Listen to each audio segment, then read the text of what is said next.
the Excursion 5 here, out on the water. Got a Bahimi top on her and a trolling motor. And we are just putzing around today. It's working pretty good though.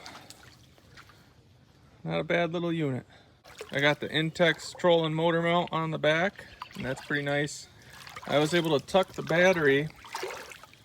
I got the 50 amp hour battery tucked right there beside the seat.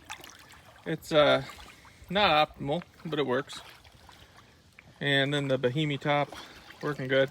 Emergency paddles on the side. Those, it's nice that they clip on there and they aren't inside the boat. I really like that. You could just pull them off if you needed to, paddle out if your motor malfunctioned. If you're interested and you want an inflatable boat and slap a motor on it, I would definitely check this boat out. It's really nice and I'm liking it a lot.